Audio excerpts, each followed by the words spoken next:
प्रिय मित्रों, आज हमारे एक और नए वीडियो पर आप सभी का एक बार फिर से स्वागत है। मित्रों, आज के वीडियो में गाय माता ने बताया, ज्यादा पूजा पाठ करने वाले हमेशा दुखी क्यों रहते हैं। प्रिय मित्रों, आपसे एक विनम्र निवेदन है कि अगर आप हमारे इस वीडियो पर नए हो तो वीडियो को लाइक करके चैनल को सब्सक्राइब करें और हमें सहयोग करें। एक घने जंगल के किनारे एक छोटा सा गांव था, जहां लोग गायों को अपने परिवार का हिस्सा मानते थे। उसी गांव में गौरी नाम की एक बुजुर्ग गाय रहती थी। गौरी का रंग सुनहरा था और उसकी आंखों में ऐसी गहराई थी मानो जीवन के सारे रहस्य वहां छिपे हों। गांव के लोग गौरी को बहुत सम्मान देते थे, क्योंकि उन्हें लगता था कि वह सिर्फ एक गाय नहीं, बल्कि दिव्य ज्ञान का भंडार थी। गांव में एक ब्राह्मण परिवार था, जिसके मुखिया पंडित हरिदास दिन रात पूजा पाठ में लगे रहते थे। उनका घर मंत्रों और श्लोकों से गूंजता रहता, लेकिन घर के लोग हमेशा दुखी और अशांत रहते थे।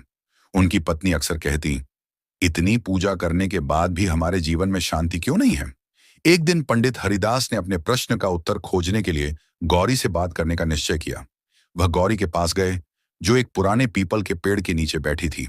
गौरी माँ, पंडित हरिदास ने पूछा, मैं दिन रात ईश्वर की आराधना करता हूं, फिर भी मेरे परिवार में सुख शांति नहीं है। ऐसा क्यों? गौरी ने मुस्कुराते हुए कहा, हरिदास, तुम सच में पूजा कर रहे हो या तुमने इसे अपने अहंकार का साधन बना लिया है? हरिदास चौंक गए। अहंकार? मैं तो ईश्वर की सेवा कर रहा हूं। गौरी ने अपनी पूंछ हिलाई और बोली, तुम्हारी पूजा में भक्ति कम और दिखावा ज्यादा है। तुमने अपने मन को शुद्ध करने की बजाय दूसरों को नीचा दिखाने का माध्यम बना लिया है। जो सच्चा भक्त होता है वह दूसरों की सेवा करता है, न कि अपने भजन से अपने अहंकार को बढ़ावा देता है। हरिदास ने सिर झुका लिया।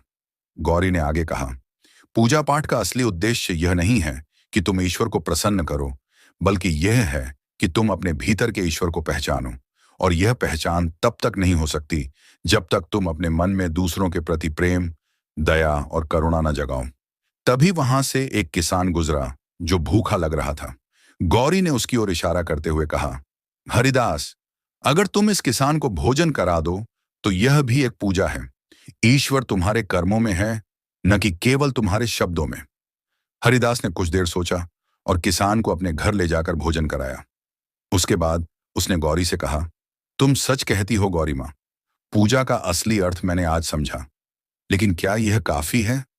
गौरी मुस्कुराई और धीरे से कहा, यह शुरुआत है, आगे का रास्ता तुम्हें खुद खोजना होगा। गांव के उस किनारे पर जहां गौरी माँ रहती थी, वहां हर सुबह सूर्य की पहली किरण के साथ ही घंटियों की आवाज गूंजती। ये आवाज पंडित हरिदास के घर से आती थी। हरिदास दिन रात पूजा पाठ में इतना लीन रहते कि उन्हें अपने आसपास की दुनिया का ख्याल ही नहीं रहता। लोग उनकी भक्ति की प्रशंसा करते, लेकिन उनके घर का सच कुछ और ही था। हरिदास का परिवार एक भारी संघर्ष से गुजर रहा था। उनकी पत्नी राधा दिन रात खेतों और घर के काम में जुटी रहती थी। घर में चूल्हा जलाने तक के लिए मुश्किल होती। उनके बेटे मोहन दिन भर भूखा पेट लेकर जंगल में लकड़ी बीनने जाता। हरिदास को इन बातों की परवाह नहीं थी। वह मानते थे कि उनकी भक्ति एक दिन सारे दुख हर लेगी। राधा हर दिन पूछती, इतनी पूजा पाठ करने के बाद भी हमें क्यों इतना संघर्ष करना पड़ता है? क्या भगवान सचमुच तुम्हारी सुनते हैं? हरिदास का एक ही जवाब होता, भगवान हमारी परीक्षा ले रहे हैं, हमें धैर्य रखना चाहिए।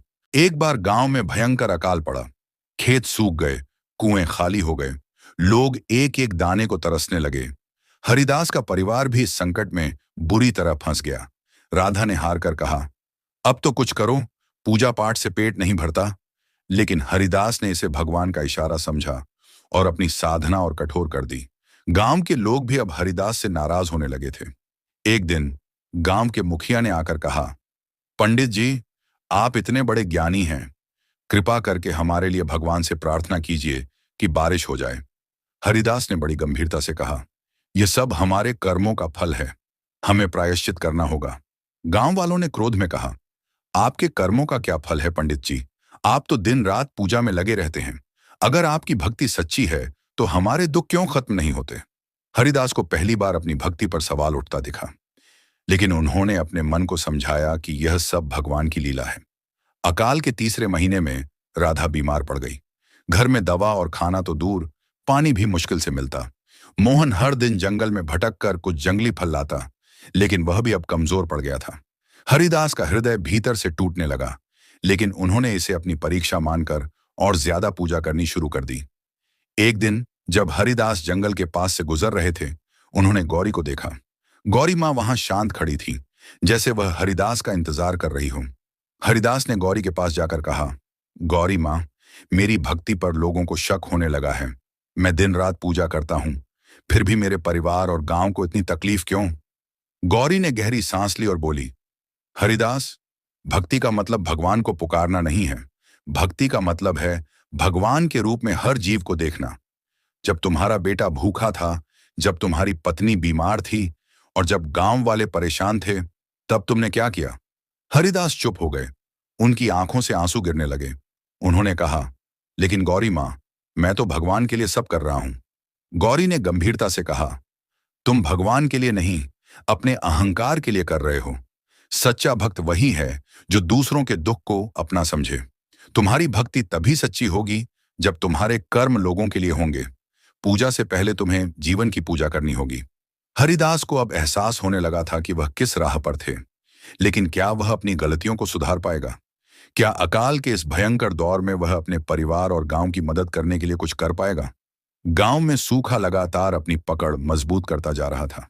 हर तरफ हताशा और निराशा का माहौल था। लोग हरिदास को पागल समझने लगे थे। गांव के बच्चे उन्हें देखकर कहते, देखो, पंडित जी अब कुआं खोदकर भगवान ढूंढ रहे हैं। लेकिन हरिदास ने किसी की बात पर ध्यान नहीं दिया। दिन रात वह फावड़ा चलाते रहे।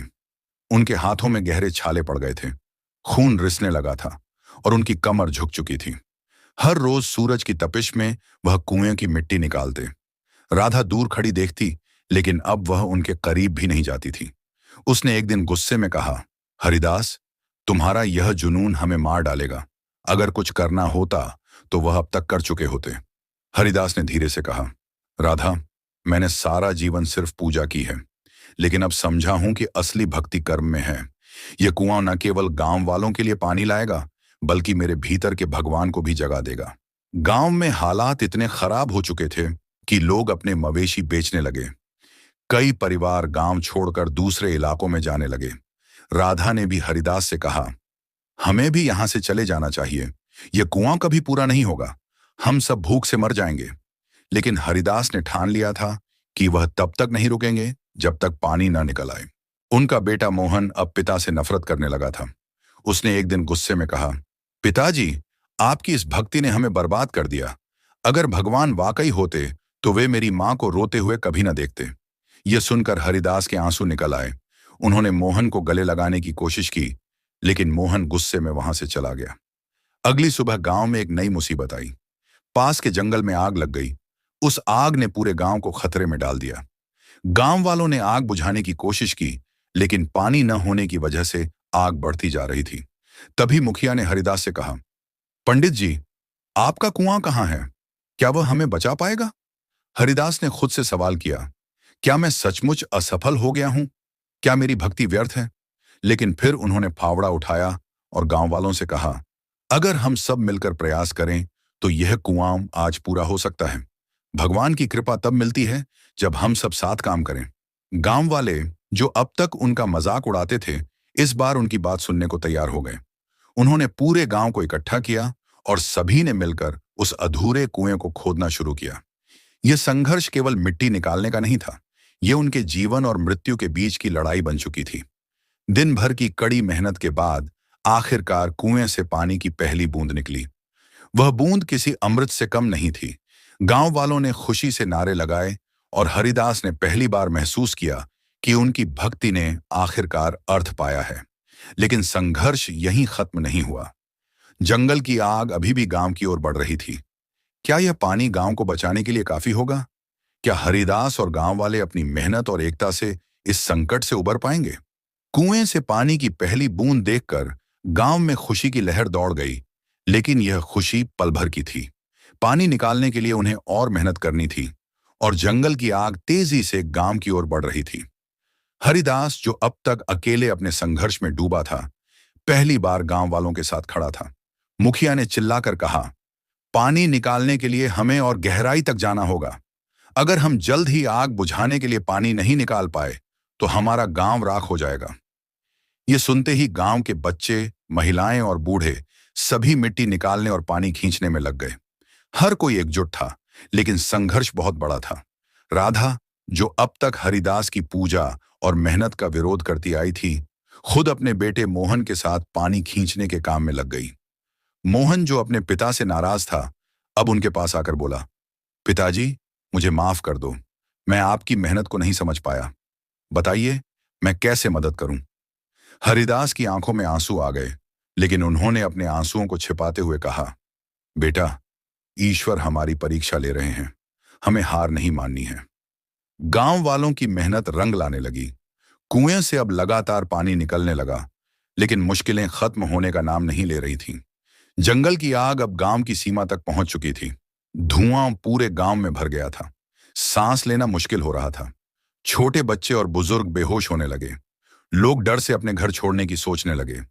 तभी गौरी माँ, जो अब तक शांत खड़ी सब देख रही थी, अचानक कुएं के पास आ गई। उसकी आंखों में एक अनोखी चमक थी। गांव के लोग उसे देखकर ठिठक गए। गौरी माँ ने एक तेज रंभाई और कुएं के पानी के पास खड़ी हो गई। ये मानो एक संकेत था। हरिदास ने तुरंत समझ लिया। उन्होंने गांव वालों से कहा, गौरी माँ ने हमें रास्ता दिखा दिया है। पानी को मिट्टी और गीली घास के साथ मिलाकर बांध तैयार करो। ये बांध आग को रोकने का काम करेगा। गांव वालों ने मिलकर बांध बनाने का काम शुरू कर दिया। कुछ लोग पानी भर भर कर आग पर फेंकने लगे, तो कुछ लोग बांध को और मजबूत करने में जुट गए। इस दौरान हरिदास और मोहन ने अपनी जान जोखिम में डालकर जंगल के पास जाकर सूखी लकड़ियों और आग के रास्ते को काटना शुरू किया। आग की लपटें अब इतनी तेज हो गई थीं कि कई लोगों के कपड़े जलने लगे। राधा ने घबराकर चिल्लाया, हरिदास, वापस आ जाओ, तुम्हारी जान को खतरा है।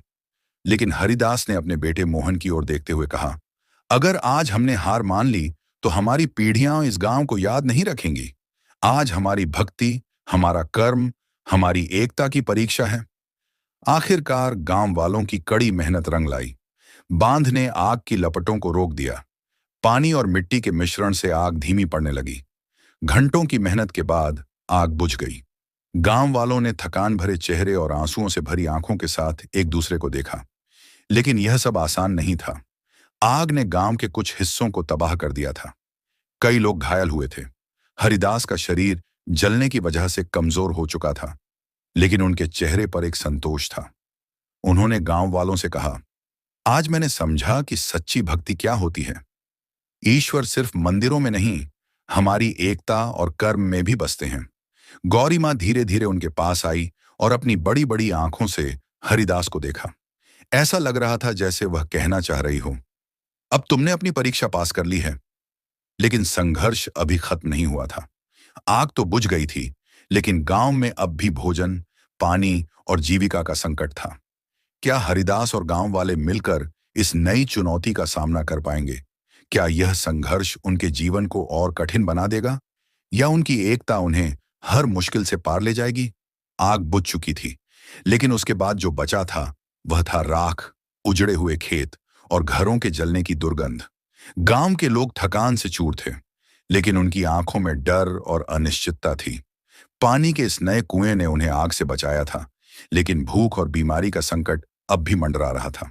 हरिदास, जो आग से झुलसे हुए हाथों और थके हुए शरीर के साथ कुएं के पास बैठे थे, आसमान की ओर देखते हुए बोले, हे ईश्वर, यह कैसी परीक्षा है। हमने सब कुछ खो दिया, क्या अब भी हमें और सहना होगा? उनकी आवाज में हताशा थी, लेकिन उनके भीतर कहीं ना कहीं उम्मीद की छोटी सी लौ बाकी थी। गांव में अब एक और नई मुसीबत आ गई थी। आग के बाद धुएं और राख की वजह से गांव के कई लोग बीमार पड़ने लगे। बच्चे खांसते खांसते बेहोश हो जाते, बुजुर्गों की हालत बिगड़ रही थी और राधा खुद भी कमजोरी से लड़खड़ा रही थी। मोहन ने अपने पिता से कहा, पिताजी, यह पानी आग बुझाने के काम तो आया, लेकिन अब हमें कुछ खाने को चाहिए। क्या आपकी भक्ति हमें अन्न दिला सकती है? हरिदास ने गहरी सांस ली।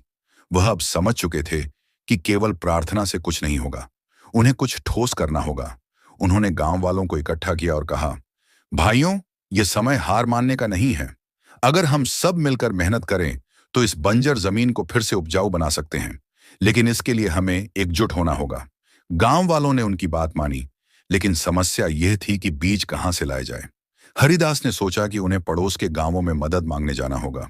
यह आसान नहीं था, क्योंकि वह गांव भी सूखे और आग की चपेट में आ चुके थे। हरिदास ने राधा और मोहन को गांव में रहने को कहा और खुद पैदल ही पड़ोसी गांव की ओर निकल पड़े। रास्ते में उन्हें कई कठिनाइयों का सामना करना पड़ा।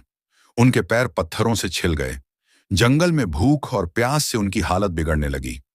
एक रात जब वह एक पेड़ के नीचे सो रहे थे, तो जंगली जानवरों की आवाजें सुनकर उनकी आंखें खुलीं। उन्होंने खुद को बचाने के लिए एक डंडा उठाया, लेकिन उनकी थकावट इतनी थी कि वह बेहोश होकर गिर पड़े। जब वह होश में आए, तो उन्होंने देखा कि वह एक अजनबी किसान के घर में हैं। उस किसान ने उन्हें पानी पिलाया और कहा, पंडित जी, आप यहां कैसे पहुंचे? हरिदास ने उन्हें अपनी कहानी सुनाई। किसान ने कहा, मैं आपकी मदद करना चाहता हूं, लेकिन मेरे पास खुद भी बहुत कम है। पर एक बात याद रखना, संघर्ष और त्याग का रास्ता कठिन होता है, लेकिन वह हमेशा सही दिशा में ले जाता है। किसान ने हरिदास को कुछ बीज और थोड़ी सी मदद दी। हरिदास ने किसान का धन्यवाद किया और गांव लौट आए। उन्होंने गांव वालों को यह बीज दिखाए और कहा, यह शुरुआत है। हमें इन बीजों को उम्मीद और मेहनत से सींचना होगा। अगर हम सब मिलकर काम करें, तो यह मिट्टी फिर से सोना उगलेगी। गांव वालों ने दिन रात खेतों को साफ करना शुरू किया। जो मिट्टी राख और धूल से भर चुकी थी, उसे पानी और मेहनत से उपजाऊ बनाया जाने लगा। लेकिन बारिश अब भी नहीं हुई थी और कुएं का पानी सीमित था। हर बाल्टी पानी को सोच समझकर इस्तेमाल करना पड़ता। मोहन, जो अब बड़ा हो गया था, अपने पिता की मेहनत देखकर प्रेरित हुआ। उसने अपने दोस्तों के साथ मिलकर खेतों की रखवाली शुरू की। लेकिन एक रात जब खेतों में पहली बार अंकुर फूटे, तो जंगली जानवरों ने हमला कर दिया। फसल बचाने के लिए मोहन और गांव के कई युवक पूरी रात जागते रहे। एक हाथ में मशाल और दूसरे में डंडा लिए उन्होंने जानवरों को भगाने की कोशिश की। इस संघर्ष में मोहन को चोट भी लगी, लेकिन उसने हार नहीं मानी। हरिदास ने अपने बेटे को खून से लथपथ देखा और पहली बार उसकी आंखों में गर्व के आंसू आए। उन्होंने मोहन से कहा, बेटा, आज तुमने सिखा दिया कि सच्चा योद्धा कौन होता है। लेकिन क्या उनकी मेहनत का फल मिलेगा? क्या यह फसल उनके भूखे पेट भर पाएगी? और क्या आसमान उनकी प्रार्थनाओं का जवाब देगा? संघर्ष अब भी जारी था और हरिदास जान चुके थे कि यह लड़ाई केवल जीविका की नहीं, बल्कि विश्वास और एकता की भी थी। हरिदास, मोहन, राधा और गांव वाले अब एक बड़े संघर्ष में डूब चुके थे। फसल के छोटे छोटे अंकुर जमीन से बाहर आ चुके थे, लेकिन आसमान अब भी सूखा था। बारिश न होने से खेतों की मिट्टी प्यास से फट रही थी। कुएं का पानी दिन ब दिन घटता जा रहा था। जो कुछ उम्मीदें बची थीं, वो भी टूटने लगी थीं। गांव के कुछ लोगों ने हरिदास से कहा, पंडित जी, अब ये खेत भी हमें नहीं बचा सकते। हमें अपना सब कुछ छोड़कर यहां से जाना होगा। लेकिन हरिदास ने दृढ़ता से कहा, अगर हमने हार मान ली, तो यह जमीन भी हमें भूल जाएगी। संघर्ष का असली मतलब तब समझ आता है जब हम अंत तक डटे रहें। गांव वालों में कई लोग हरिदास की बात मानने को तैयार नहीं थे, लेकिन कुछ, जिन्होंने उनकी मेहनत और भक्ति देखी थी, साथ खड़े रहे। मोहन, जो अब अपने पिता की छाया बन चुका था, ने कहा, पिताजी, अगर हमें यह लड़ाई लड़नी है, तो हमें कुछ बड़ा करना होगा। सिर्फ कुएं का पानी काफी नहीं है, हमें और पानी चाहिए। हरिदास ने सोचा और कहा, हम पास की नदी से पानी ला सकते हैं, लेकिन नदी तक पहुंचना आसान नहीं है। वहां तक का रास्ता पहाड़ी है और खतरनाक भी। राधा ने कहा, अगर नदी ही हमारी आखिरी उम्मीद है, तो हमें कोशिश करनी चाहिए। भगवान भी उन्हीं की मदद करते हैं जो खुद अपनी मदद करते हैं। अगले दिन हरिदास, मोहन और गांव के कुछ मजबूत युवक नदी तक जाने की तैयारी करने लगे। रास्ता लंबा था और हर कदम पर खतरों से भरा हुआ। जंगल में जंगली जानवरों का डर था, तो पहाड़ियों पर फिसलने का खतरा। चलते चलते 3 दिन बीत गए। रास्ते में खाना कम पड़ गया और कई बार वे थक कर गिर पड़े। एक रात जब सभी एक ऊंची पहाड़ी पर सो रहे थे, तभी अचानक तेज हवा और चट्टानों के गिरने की आवाज ने उन्हें जगा दिया। पहाड़ी से पत्थरों का एक बड़ा भूस्खलन हुआ और उनके साथ चल रहे कुछ लोग बाल बाल बच गए। लेकिन इस हादसे ने उनकी हिम्मत तोड़ दी। पंडित जी, ये सब हमारी किस्मत में नहीं है, एक युवक ने थक कर कहा। हरिदास ने अपनी चोटों और थके हुए शरीर की परवाह किए बिना कहा, किस्मत वही है जो हम खुद बनाते हैं। अगर हम आज रुक गए, तो यह खेत, यह गांव, सब कुछ खत्म हो जाएगा। हमें आगे बढ़ना होगा। अंततः चौथे दिन वे नदी तक पहुंचे। नदी में पानी था, लेकिन समस्या यह थी कि पानी को गांव तक कैसे लाया जाए।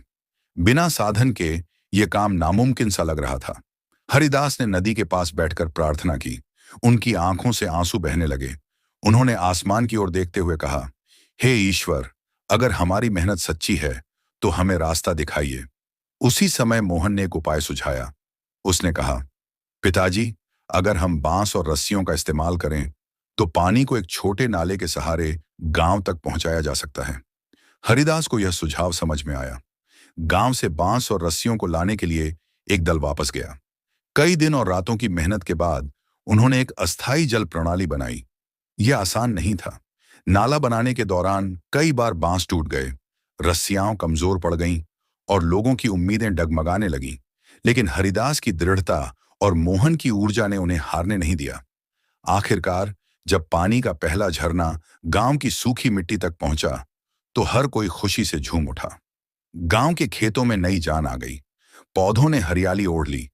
लेकिन यह राहत ज्यादा दिन तक टिकने वाली नहीं थी। बारिश अब भी नहीं हो रही थी और आसमान में बादल सिर्फ धोखा दे रहे थे।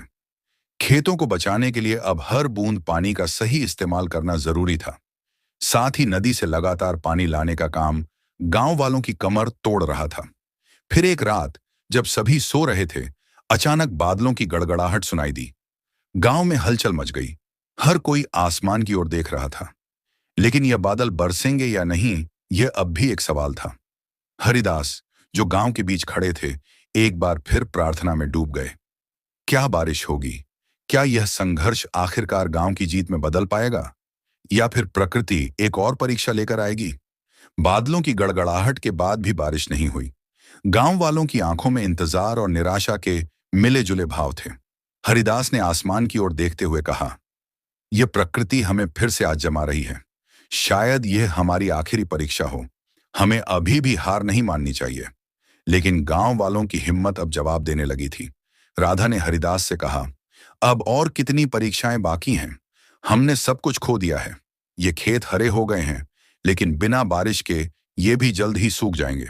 हरिदास ने राधा का हाथ पकड़ा और धीरे से कहा, राधा, जब तक हमारी सांसें हैं, हम हार नहीं मान सकते। ईश्वर भी तभी मदद करते हैं जब हम अपनी पूरी शक्ति लगा दें। लेकिन मुश्किलें और भी बड़ी थीं। पानी की अस्थायी व्यवस्था गांव तक तो पहुंच गई थी, लेकिन नदी का पानी अब तेजी से घटने लगा था। नदी में पानी लाने वाले गांव के लोग थक चुके थे। एक दिन मोहन ने अपने पिता से कहा, पिताजी, अगर यह नदी भी सूख गई तो क्या हम सब मर जाएंगे? हरिदास ने अपने बेटे की आंखों में देखा और कहा, बेटा, जीवन का अर्थ सिर्फ संघर्ष है। अगर यह नदी सूख गई तो हम दूसरी नदी तक जाएंगे। अगर दूसरी नदी नहीं मिली तो हम अपनी ताकत से नया रास्ता बनाएंगे। हमें डरने की जरूरत नहीं है। गांव में इस बीच एक और संकट खड़ा हो गया। लंबे समय से सूखे और कमजोरी के कारण कई लोग बीमार पड़ने लगे। बच्चों की खांसी और बुजुर्गों की कराहटें हर कोने में सुनाई देने लगीं। राधा ने रोते हुए कहा, हरिदास, ये सब कब खत्म होगा? ये लोग तुम्हें भगवान मानते हैं, लेकिन क्या तुम उन्हें बचा पाओगे? हरिदास ने राधा की बात सुनी, लेकिन जवाब में कुछ नहीं कहा। वह खुद भी अपनी कड़ी मेहनत के बावजूद ईश्वर से सवाल कर रहे थे। उनकी भक्ति और कर्म के बीच की यह लड़ाई उन्हें अंदर तक तोड़ रही थी। एक रात जब हर कोई सो रहा था, गांव के पास के जंगल में एक बार फिर हलचल हुई। जंगली जानवर भूख से परेशान होकर गांव की ओर बढ़ने लगे। मोहन ने पहली बार डरते हुए कहा, पिताजी, अब क्या करेंगे? ये जानवर हमारी फसल और हमारे लोगों को नुकसान पहुंचा सकते हैं। हरिदास ने गांव वालों को तुरंत इकट्ठा किया। उन्होंने मशालें, डंडे और पत्थर इकट्ठा किए और एक रणनीति बनाई। हर कोई डर के बावजूद तैयार था। जब जानवर गांव में घुसने लगे तो गांव वालों ने उनकी ओर मशालें फेंकनी शुरू की। जानवर कुछ समय के लिए पीछे हट गए, लेकिन जल्द ही वे फिर से हमला करने लगे। इस दौरान मोहन, जो अपने पिता की मदद कर रहा था, जंगली भालू के सामने आ गया। भालू ने उस पर झपटने की कोशिश की। हरिदास ने यह देखा और बिना सोचे समझे भालू के सामने खड़े हो गए। उन्होंने अपने हाथ में मौजूद मशाल से भालू को डराने की कोशिश की। यह संघर्ष जान की बाजी लगाने जैसा था। आखिरकार गांव वालों की मदद से भालू पीछे हट गया, लेकिन इस घटना ने हर किसी को झकझोर कर रख दिया। हरिदास की हालत अब बेहद खराब हो चुकी थी। उनके हाथ और पैर घायल थे और उनका शरीर थकावट और चोटों से जवाब दे रहा था, लेकिन उनके चेहरे पर एक संतोष था। उन्होंने अपने बेटे से कहा, मोहन, जीवन में सबसे बड़ा संघर्ष खुद से है। अगर हम डर और हताशा पर जीत पालें तो कोई भी संकट हमें हरा नहीं सकता। लेकिन मुसीबतें अभी खत्म नहीं हुई थीं। अगले दिन गांव वालों ने देखा कि खेतों के छोटे छोटे पौधे सूखने लगे हैं। आसमान अब भी बेरहम बना हुआ था। राधा ने एक बार फिर हरिदास से कहा, अब तो मान लो कि यह सब व्यर्थ है। ईश्वर ने हमें छोड़ दिया है। हरिदास ने गांव के बीच खड़े होकर कहा, ईश्वर ने हमें कभी नहीं छोड़ा। वह हमारी हर परीक्षा के साथ हमारे साथ हैं। ये संघर्ष हमें यह सिखाने के लिए है कि जीवन में सबसे बड़ी ताकत हमारी एकता, हमारा कर्म और हमारा धैर्य है।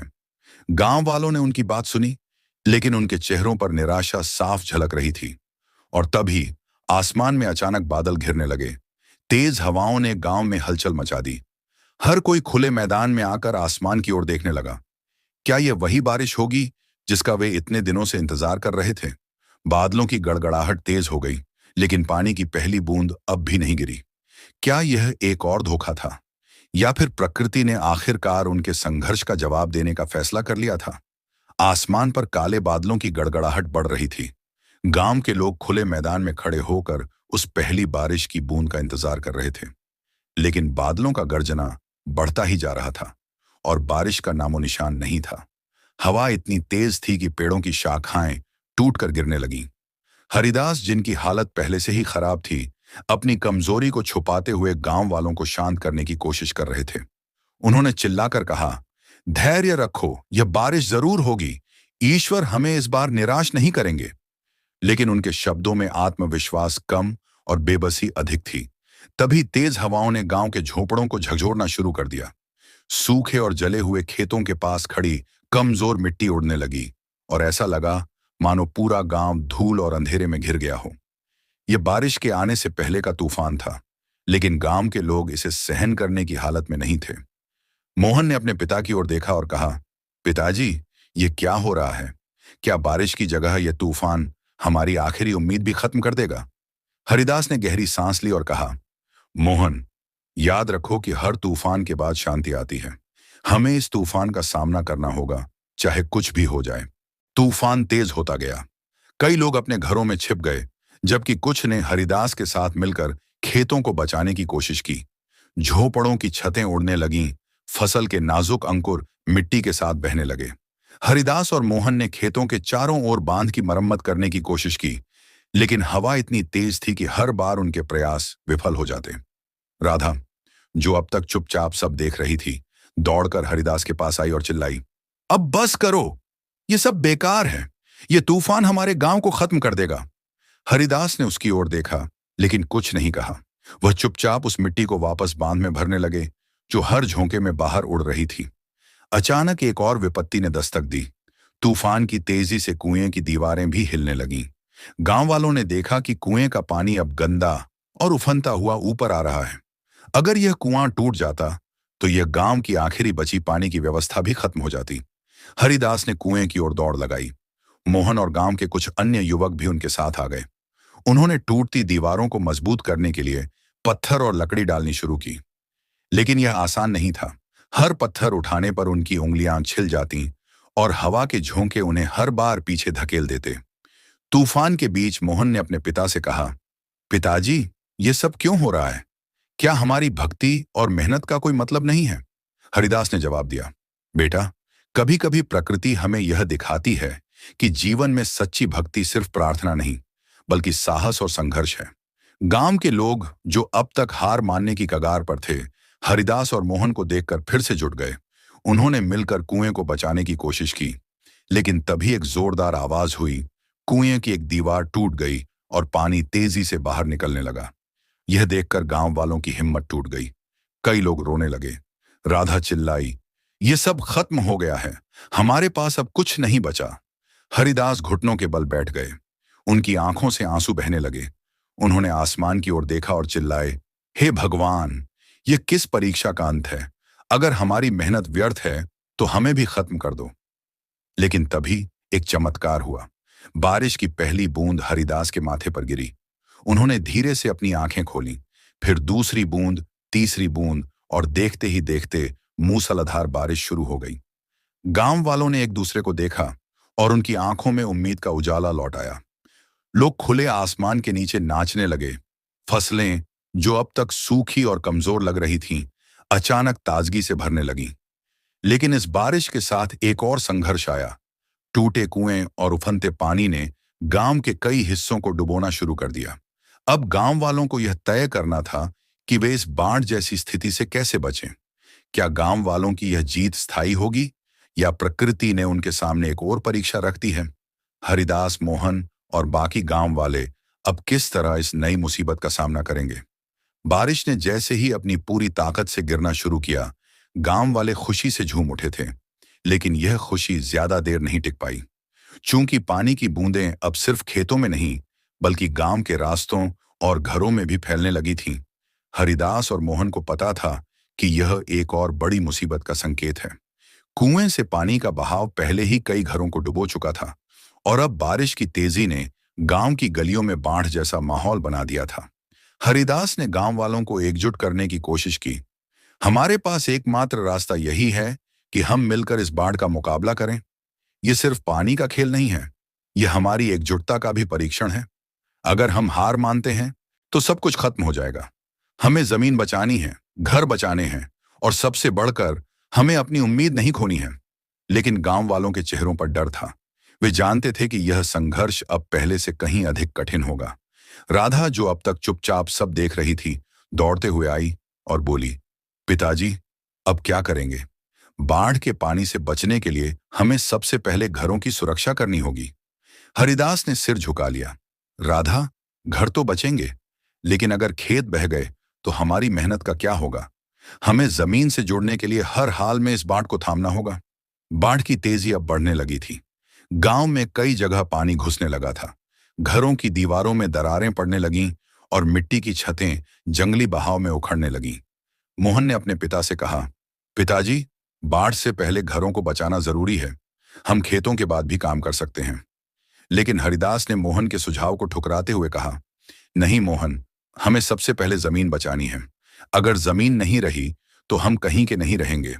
गांव वाले अपने अपने घरों की दीवारें और खिड़कियां बंद करने में जुटे थे। लेकिन बाढ़ की पानी की धारा इतनी जोरदार थी कि वह उनके सारे प्रयासों को नष्ट कर रही थी। घरों में पानी घुसने से लोग चीखने लगे थे। लेकिन हरिदास और मोहन ने गांव वालों के साथ मिलकर काम करना जारी रखा। हरिदास ने एक बार फिर से कहा, हम एक साथ मिलकर इस बाढ़ का मुकाबला करेंगे। खेतों को बचाने के लिए हमें बाढ़ के पानी को रोकने के लिए कोई ना कोई तरीका खोजना होगा। उन्होंने गांव वालों से कहा, हम नदी से पानी निकालने के लिए नाले और नलियां बना सकते हैं। हमें कुछ भी करना होगा ताकि पानी खेतों तक न पहुंच पाए। गांव के कुछ लोग इन उपायों पर संजीदगी से काम कर रहे थे, जबकि कुछ लोग अब भी डर से हिलते हुए बाहर से देख रहे थे। मोहन और हरिदास ने खुद अपने हाथों से नाले बनाए और पानी को गांव से बाहर की ओर मोड़ने की कोशिश की। लेकिन पानी की धारा इतनी मजबूत थी कि कोई भी प्रयास टिक नहीं पा रहा था। राधा ने एक बार फिर अपने पिता से कहा, पिताजी, आप थक चुके हैं, आपको आराम करने की जरूरत है। अब सब कुछ खत्म हो चुका है। हरिदास ने राधा की बात सुनी, लेकिन उनका आत्मविश्वास चूर चूर हो चुका था। आंखों में आंसू भरते हुए उन्होंने कहा, राधा, ये सब नहीं खत्म होगा। अगर हमें हार माननी होती तो अब तक हम हार चुके होते। ये बाढ़ हमें और हमारी एकता को परखने आई है। अगर हम एक साथ हैं तो हम इस मुश्किल का सामना कर सकते हैं। अब रात हो चुकी थी और बाढ़ के पानी ने गांव के एक बड़े हिस्से को घेर लिया था। मोहन ने देखा कि खेतों की फसल अब पानी में डूब चुकी थी। वह बुरी तरह टूट चुका था, लेकिन उसने अपने पिता के साहस को देखा और वह फिर से उठ खड़ा हुआ। पिताजी, अगर हम अब भी यह सब नहीं रोक पाए तो क्या होगा? मोहन ने कहा। हरिदास ने उसे देखा और कहा, हम लड़ाई में जीते या हारे, इसका कोई महत्व नहीं है। सबसे बड़ा महत्व इस संघर्ष में हमारे बने रहने का है। हम चाहे जीतें या हारें, हम कम से कम यह जानेंगे कि हमने अपनी पूरी ताकत लगाई थी। यह बाढ़, यह संघर्ष गांव के अस्तित्व का सवाल था। लेकिन क्या हरिदास, मोहन और गांव वाले इस लहर को रोक पाएंगे या फिर यह एक और तूफान उनके सपनों को निगल जाएगा? हरिदास और मोहन की कोशिशों ने आखिरकार रंग लाया। जब बाढ़ का पानी गांव के अधिकांश हिस्सों में घुस चुका था, तब गांव वालों ने हरिदास के नेतृत्व में न केवल खेतों को बल्कि घरों को भी सुरक्षित करने में सफलता प्राप्त की। लेकिन यह जीत किसी जादू से नहीं आई थी, बल्कि उनके कड़ी मेहनत, एकजुटता और अविश्वसनीय साहस के कारण। बाढ़ के खत्म होने के बाद गांव में शांति छा गई, लेकिन जो बदलाव हर किसी के दिल में हुआ था, वह बयां नहीं किया जा सकता था। बारिश की पूरी रात की मूसलाधार बूंदों के बीच जब सूरज ने अपनी किरणों से धरती को छुआ, तो हरिदास ने राधा, मोहन और गांव वालों से कहा, हमारी सबसे बड़ी जीत यह नहीं है कि हमने बाढ़ को हराया, बल्कि यह है कि हम एक साथ इस संघर्ष का सामना कर सके। गांव वाले जानते थे कि यह सब सिर्फ उनकी भक्ति, कर्म और एकता की वजह से संभव हुआ था। हरिदास ने यह अनुभव किया था कि भक्ति का अर्थ सिर्फ पूजा पाठ नहीं, बल्कि अपनी जमीन, अपने परिवार और अपनी संतान के लिए संघर्ष करना भी है। जैसे गाय माता अपने बचे हुए बछड़े को बचाने के लिए अपनी ताकत का भरपूर इस्तेमाल करती है, वैसे ही उन्होंने भी अपनी पूरी शक्ति इस कठिन संघर्ष में लगाई थी। गाय माता ने हमेशा यही सिखाया था कि कभी भी अपने कर्तव्यों से पीछे मत हटो और जीवन में जो भी कठिनाई आए उसका सामना करो, क्योंकि हर दर्द के बाद सुख आता है। यही सिख गांव वालों ने अपने जीवन में उतारा। हरिदास की आंखों में एक अदृश्य शांति थी, जो अब तक उनके अंदर कहीं खो चुकी थी। वह अब समझ चुके थे कि बहुत पूजा पाठ और बाहरी साधन कभी भी जीवन की सबसे बड़ी मुश्किलों का समाधान नहीं होते। जीवन की सच्ची पूजा यही थी कि हम दूसरों के साथ मिलकर अपने कर्तव्यों का पालन करें, कठिनाइयों का सामना करें और कभी हार न मानें। गांव की जमीन फिर से हरी भरी हो गई, घरों में खुशियां लौट आईं, लेकिन जो सबसे बड़ी चीज बची वह थी गांव वालों की एकता और एक दूसरे के लिए समर्पण। गांव वालों ने यह समझा कि यह सिर्फ बारिश या बाढ़ की समस्या नहीं थी, बल्कि यह जीवन की उस परीक्षा का हिस्सा थी जिसमें हमें अपनी ताकत, धैर्य और एकता का प्रमाण देना होता है। कहानी का सार यह था कि जीवन में किसी भी तरह के संघर्ष का सामना करने के लिए हमें सिर्फ बाहरी साधनों पर निर्भर नहीं रहना चाहिए। सच्ची शक्ति हमारे अंदर होती है, और जब हम अपने कर्म और एकता को सही दिशा में लगाते हैं, तब कोई भी मुश्किल हमारी राह में नहीं आ सकती। जीवन की असली पूजा अपनी जिम्मेदारियों को निभाना और संघर्षों का सामना करना है, जैसा कि गाय माता ने हमें सिखाया। प्रिय मित्रों, कहानी कैसे लगी कमेंट करके जरूर बताएं